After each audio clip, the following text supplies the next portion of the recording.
Good morning, everyone. We are so excited to have everyone here today for the second Pediatric Brain Health Summit. This has been an amazing experience, and we are super excited. We've had over 800 people register throughout Texas and elsewhere for this event.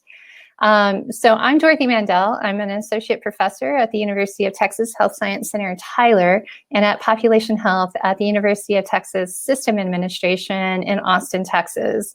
And I would just like to welcome everybody to the summit.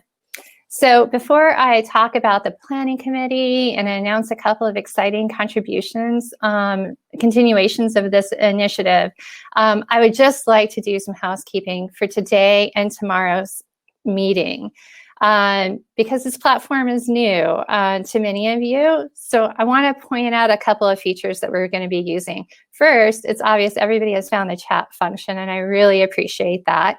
So please use it. Let's talk to each other. Let's let us know your thoughts in the chat. And the other function that exists within this is that down at the bottom of the screen, you're going to see Ask a Question.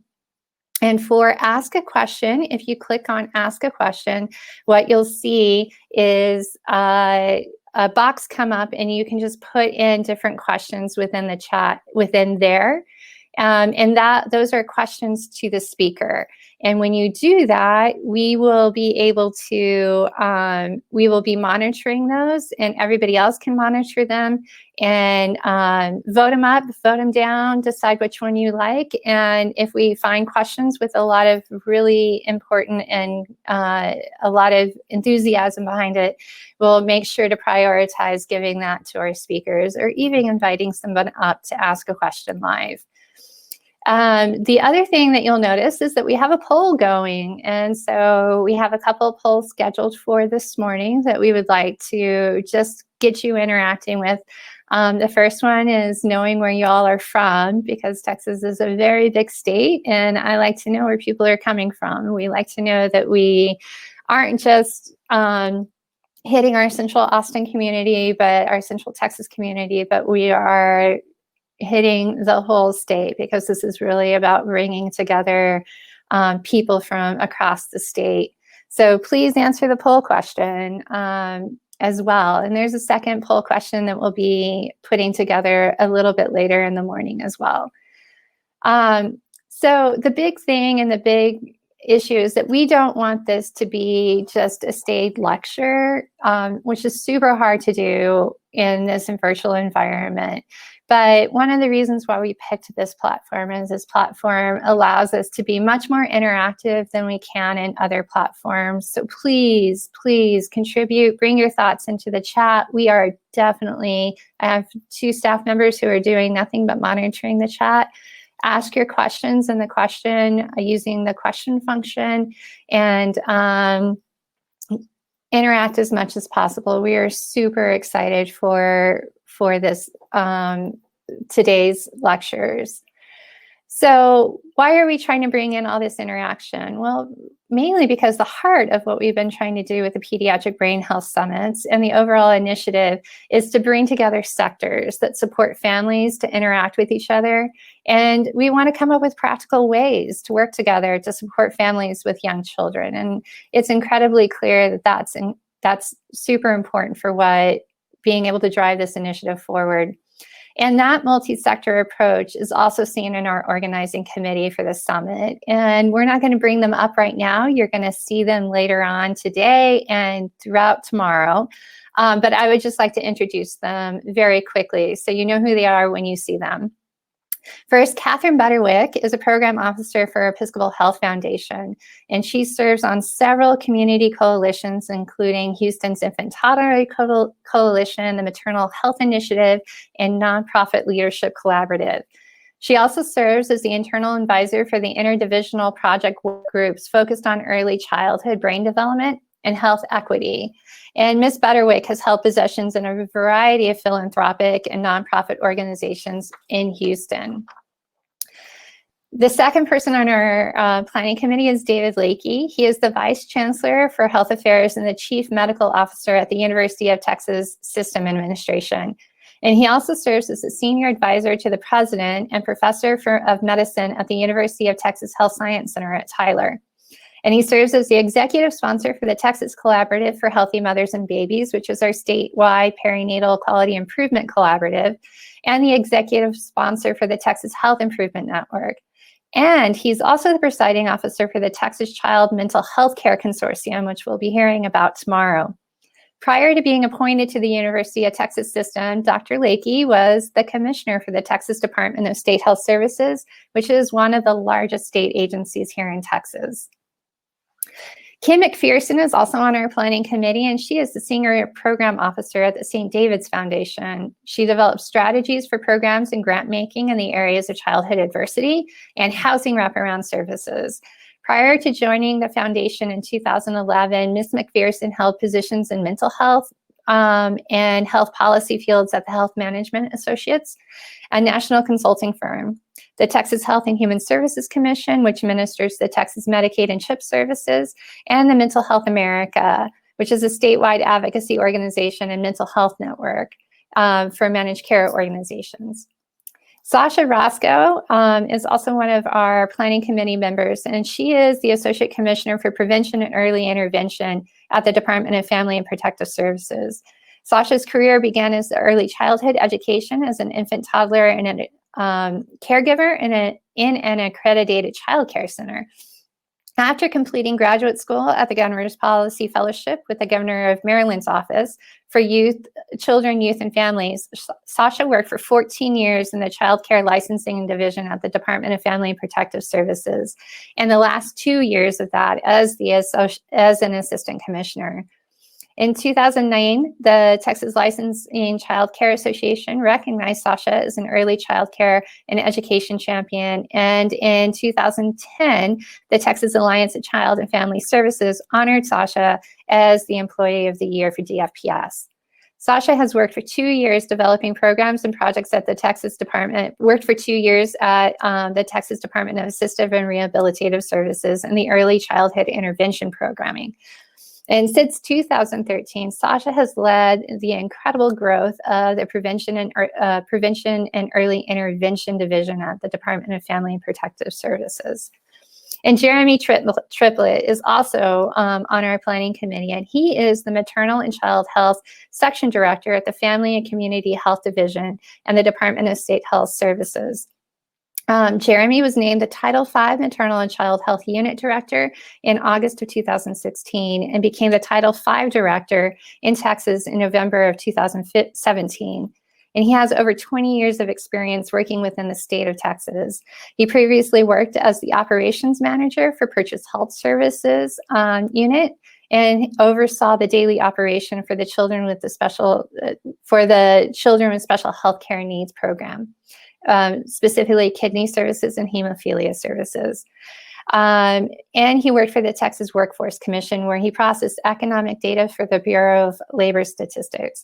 And the reason why I'm introducing the planning committee now instead of later when you see them is, one, that way we get it out of the way. And two, once again, this just shows the diversity of who we have putting together this summit, and it shows the diversity and the commitment across philanthropy as well as our state agencies and our academic units to being able to bring and build these bridges across all of our sectors. So in order to do that and keep this going, we are trying to figure out a way to keep the momentum going of what we always get out of doing these summits, and that is a lot of people talking to each other and a lot of people exchanging ideas. And we wanted to figure out a way to continue to help people exchange ideas. And so that has led us to build in this new world the Pediatric Brain Health Initiative, which is a closed social network that we are developing for you to talk to each other about these issues. We are using this network as a better way to understand how we can help you, but also as an open platform, like I said, for you guys to talk to each other. So to get to the conversation started, we actually have started a couple of spaces on this platform. And this is what the platform will look like when you log into the platform. And the spaces that we've created in the platform focuses on topics that we've already populated just a little bit of. Specifically, we're going to bring in resources for early brain development, specifically for our providers to be able to use.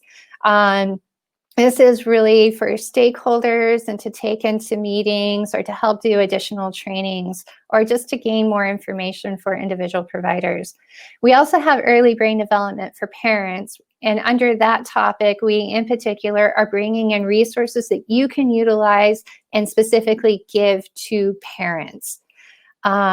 We are also going to be bringing in some of the fantastic work that's being done in the state and across the country on how to do high quality implementation work and how to do high quality collective impact work.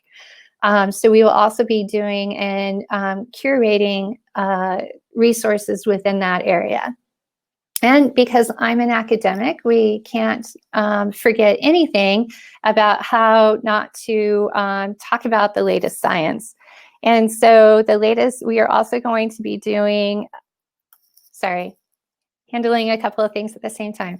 We're also going to be having a area where we will be blogging about some of the latest and greatest research that's out there and the implications of that research for this community. And finally, many of you know me, there is no way there's going to be a website without talking about data. And so this is going to be a place where we have already launched different and linked out to different places where you can go and find data on early childhood. The vital records data, some of the data our group has curated, as well as other data sources through the CDC. So at the bottom, you will see a button, and that button says the Texas PBH Initiative. So you don't have to do it now because it'll take you out of the summit, but sometime during the next 2 days, go ahead and click on that and it'll take you to the open network and you can sign up for the Pediatric Brain Health Initiatives Network. And that will get you in and signed up on the network. So we are super excited about this. So in addition to sharing resources, the other thing that we really like about this network is it allows us to share training, which is incredibly important, and we know how important that is. So we are developing courses within the network that will be eligible for continuing education. And the first one that we're developing is with the University of Houston through their Community Health Worker Initiative. And this is going to be an 8 to 10 hour community health worker geared course that we are calling Building Strong Brains Together. And so this course is specifically for frontline staff as well as community health workers, even early childcare workers can take this course. And we will be launching it in the network. We are excited that we can tell you that we have received continuing education credit for this course for community health workers, community health worker instructors. We also have credits available for CHESS credits, which are community health education credits, as well as Lamaze credits for doulas. So we are going to be spending the next few months piloting out this coursework with hopefully you. As you sign up for it, you'll be a part of our pilot program. And as we refine the course and make it work for us here in Texas and make it work for our providers, we will be expanding out the course to hopefully offer credits in other fields. So that's the Pediatric Brain Health Initiative new social network. Like I said before, it's just starting. So when you go on the site, you'll see that there's not necessarily a lot on there. There's some good stuff on there, I'd like to say, but it's not necessarily a lot. And the reason why we did it that way was on purpose, because we want to hear from you. And we want to know what you want to see on the network. So if you have a great resource you want to share, please share it in that network. If you have a problem that you need to work through, post it on the network and let your colleagues help you figure out an answer.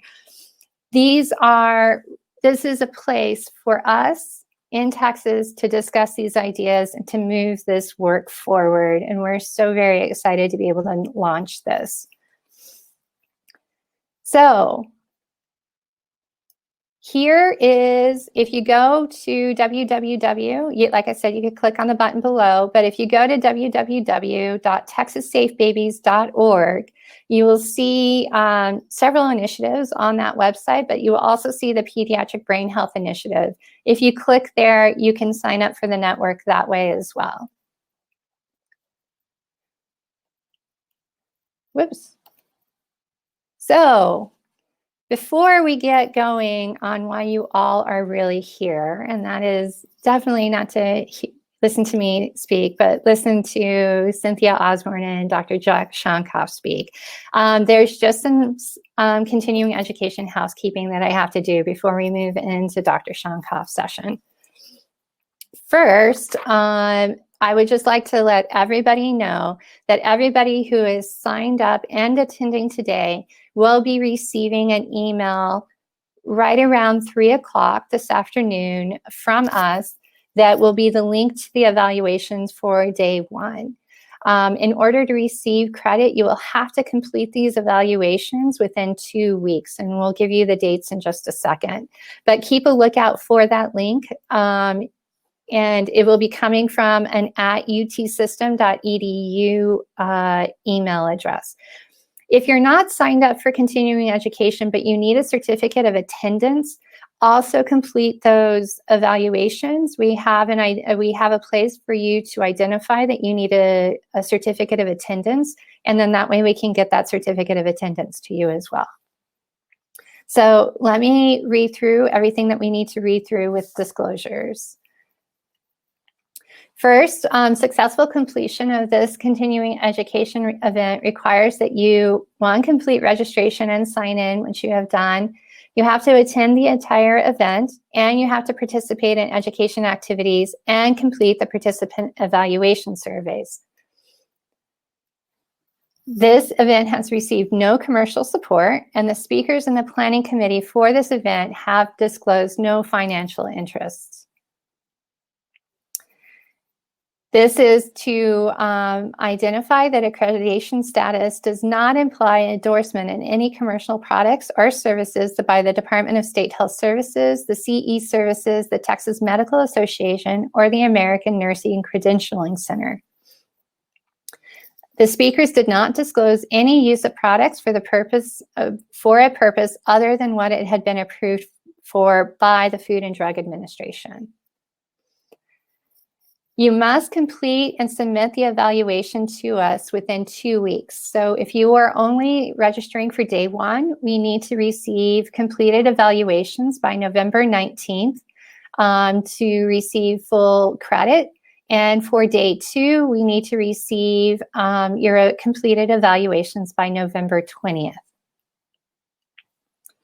This activity has been planned and implemented in accordance with the accreditation requirements and policy of the Texas Medical Association through the joint providership of the Texas Department of State Health Services, Continuing Education Services, the University of Texas System, the Texas Department of Family and Protective Services, St. David's Foundation, Episcopal Health Foundation, the Casey Family Programs, and the UT Health Science Center at Tyler. The Texas Department of State Health Services Continuing Education Service is accredited by TMA to provide continuing medical education for physicians. The Texas Department of State Health Services Continuing Education Services designates this live activity for a maximum of 4.25 AMA PRA Category 1 credits. Physicians should claim only the credit commensurate with the extent of their participation in the activity. For continuing nursing education, the Texas Department of State Health Services Continuing Education Services is accredited as a provider of continuing nursing education by the American Nurses Credentialing Center, Commission on Accreditation. The Texas Department of State Health Services Continuing Education Services has awarded 4.25 contact hours of continuing nursing education. And for social work, the Texas Department of State Health Services Continuing Education Service, under the sponsor number CS3065, has been approved by the Texas State Board of Social Work Examiners to offer continuing education contact hours to social work. The approved status of the Texas Department of State Health Services Continuing Education Service expires annually on December 31st.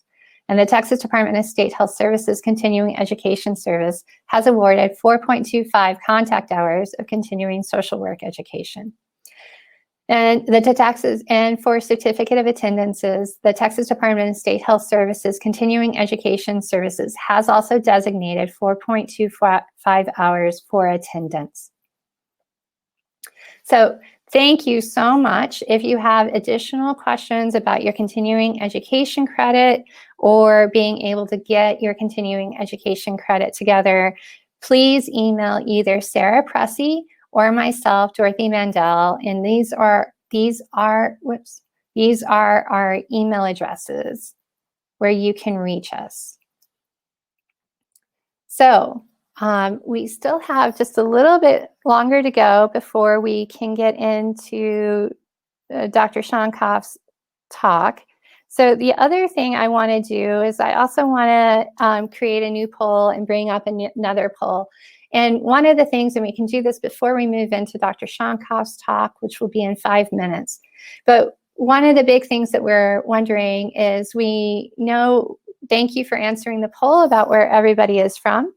But we would also like to know which sector you represent and which sector you work in. And I know that these sometimes are hard poll questions to ask because a lot of you cross sectors already, and a lot of you are in the position to create community and cross a lot of bridges. But please identify like the big one, which sector you're mostly a part of.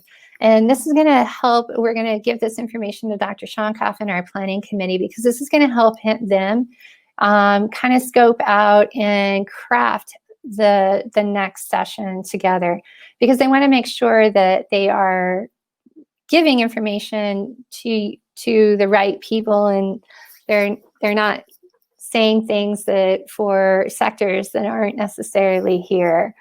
So we really want to hear from you about what sectors you guys are involved in.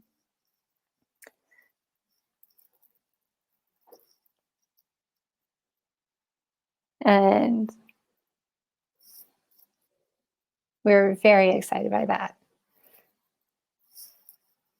So I'm excited to see how much healthcare that we have going on in this, signed up for this.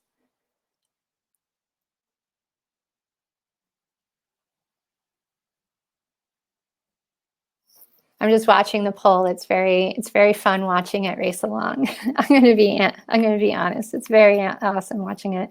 And I'm sorry, philanthropy. I forgot to put philanthropy and funders. I forgot to put you guys on that poll. I apologize.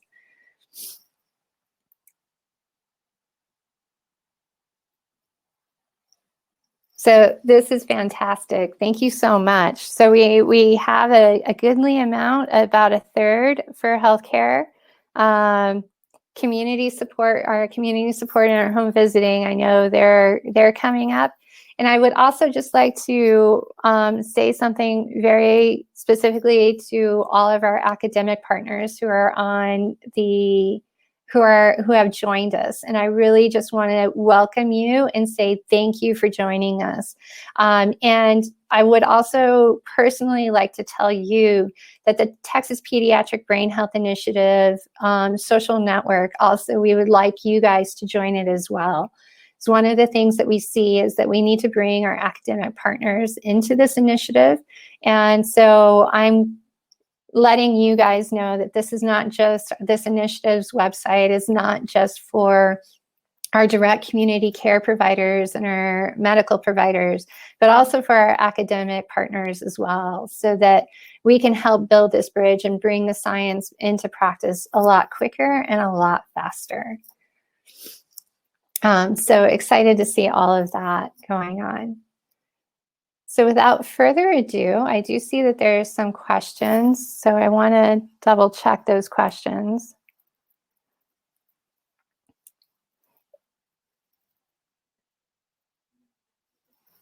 And so this is a little bit more housekeeping information about the continuing education credits. And so you will be receiving your community education credit certificate either from DSHS directly or from us directly. We're working that out in this new electronic webinar system. But you will be receiving your certificate either from DSHS or from us. And for social work credit, the social work credit does cover all social work license levels and all social work. As long as you are on the board of social work, your credits will be the same.